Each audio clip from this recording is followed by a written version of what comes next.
কুনাল ঘোষ কুইরের বাচ্চা। ও first video আমরা ওটা কোনো বিশ্বাস করিনি, আমরা তা ভোট দেবো হুমায়ুন কবিরকে। হুমায়ুন ছাড়া খবর নাই, দেখলে আপনি হুমায়ুন কবিরকে ভোট দেবেন।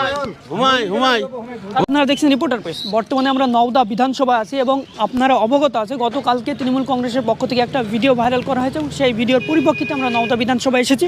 যেহেতু জেপি মনোনীত প্রার্থী হুমায়ুন কবির স্বয়ং নিজেই তাই তার বিধানসভায় এসেছি এবং জনসাধারণের মতামত জানবো গতকালকের ভিডিওর পরিপ্রেক্ষিতে বিধানসভায় কতটা প্রভাব পড়বে।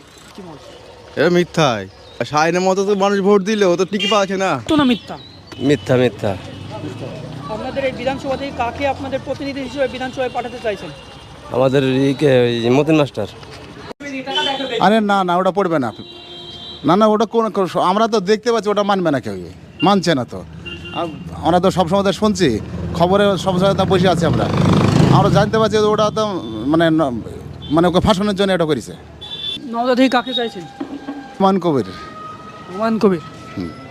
আমরা কংগ্রেসকে ভালোবাসি, কংগ্রেস ভালো দল, তৃণমূলের মতন জুচ্চর দল তো না এটা। কংগ্রেস বিগত 70 বছর দেশে রাজত্ব করেছে, তারপরেও আবার চাওয়ার কি কারণ? নতুন মুখ চাই না? না, নতুন মুখকে চাই না, আমরা কংগ্রেসকে চাই। প্রভাব পড়বে না বলা ভুল হবে, প্রভাব পড়বে, ওটা যদি সত্যই হয় দেখবে। না না, হুমায়ুন কবিরের ভোটে কোনো প্রভাব পড়বে না। প্রভাব পড়বে, অনেকে বলছেন যে এটা প্রভাব পড়বে না, এআই ব্যবহার করে পড়বে।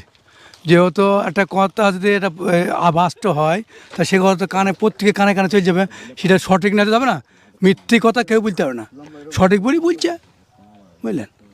এতে প্রভাব পড়বে। প্রভাব পড়বে। নওদা বিধানসভা থেকে কাকে চাইছেন আপনাদের প্রতিনিধি হিসেবে বিধানসভায় পাঠান? মতিউর রহমানকে, কংগ্রেসের প্রার্থী। কংগ্রেস? কংগ্রেস। আমি গোটা রাজ্যে টিএমসি ক্ষমতা যাচ্ছি, নওদায় চাকা মানুষ ভালো লাগে তাকে ভোট দেবেন। আপনারাই বলেন। আপনারা আমার রায় টিএমসিকে চাই, টিএমসিকে চাই। ওইতে প্রভাব পড়বে না বলছি। পড়বে না? যে উন্নয়নের প্রকল্প আছে সেই উন্নয়ন প্রকল্পকে আবার নির্বাচিত করা হবে মানুষ। গতকালকে তৃণমূল কংগ্রেস থেকে একটা ভিডিও প্রকাশ করা হয়েছে, এটা সম্পূর্ণ মিথ্যা, আমি বিশ্বাস করি না। কেন বিশ্বাস করছেন না? ওটা বানানো A1 একটা যে অ্যাপস আছে সাথে বানানো। কে বানিয়েছে মনে করেন? তৃণমূল সরকার করেছে, তৃণমূল মমতা ব্যানার্জির নেতৃত্বে এবং ফিরাদ হাকিম আর কুনাল ঘোষ কুইরের বাচ্চা ওই করেছে। হ্যাঁ, তাহলে ওনাকেই তো ভোট দেওয়া উচিত। না ওকে ভোট দেবো তো সব বিক্রি করবো আর ওই হুমায়ুন কবিরকে ভোটটা দেবো। নির্দেশ মানবেন, মমতার ভোট দেবেন হুমায়ুন? হ্যাঁ, কেন?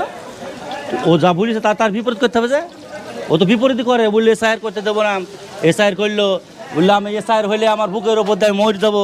এখন জলজান্ত বেশি আছে, 100 মঞ্চে মিথ্যা কথা বলি বেড়াইছে, ও চরিত্র তো হয়। তো কালকের হুমায়ুন কবিরের ভিডিও দেখেছেন? ভিডিও দেখার পর আর ভোট দেবেন? ভোট দেবে কি? প্রভাব পড়বে আপনাদের বিধানসভায়? কিছু হবে না। কিছু হবে না? না। কেন বলছেন? ভিডিওটা অনেকে সত্য বলছে না, জোর কথা বললে হবে? ঢুকে চারে মুখে কাজলে হবে কোন মুসলমানের কথা আর হবে না, সে পালি সব হুমায়ুন। ও ফার্স্ট ভিডিও আমরা ওটা কোনো বিশ্বাস করিনি, আমরা তা ভোট দেবো হুমায়ুন কবিরকে। হুমায়ুন ছাড়া খবর নাই, থাকবে না, দেখলে আপনি হুমায়ুন কবিরকে ভোট দেবেন।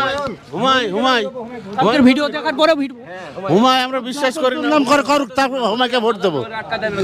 যত নাম করে করুক, তাও হুমায়ুনকে ভোট দেবো। সব হুমায়ুন। হুমায়ুন ছাড়া ভোট নাই আমাদের এখানে, হুমায়ুন ছাড়া এখানে ভোট নাই সামনে করে। হুমায়ুন ছাড়া ভোট নাই এখানে। গতকালকে ভিডিও দেখেছেন? দেখেছি। দেখার পরেও তাও দিব, খুশিতে আছি খুব, আরো খুশি করো। উইথ থেকে ডবল আসলে ভোট দেবো। উইথ থেকে যদি ডবল দুর্নাম করে তা ভোট দেবো। ওই কথাই সবসময় আলোচনা হচ্ছে, আরো কাজ নাই। ভিডিওটা ফেক নাকি? একবার সব ফেক, সব ফেক। জেপি আমজনতা উন্নয়ন পার্টির চেয়ারম্যান এবং প্রার্থী নওদা বিধানসভায় কথা বললাম। এখানকার বাসিন্দারা জানাচ্ছেন যে ভিডিও ভাইরাল হয়েছে তা দেখার পরেও তাকেই চাইছে নওদা বিধানসভা থেকে, তাকেই চাইছে। পাশাপাশি তারা জানাচ্ছে যে এটা ফেক ভিডিও, এটাকে তার নামে বদনাম করার জন্য ছড়ানো হয়েছে। ধন্যবাদ।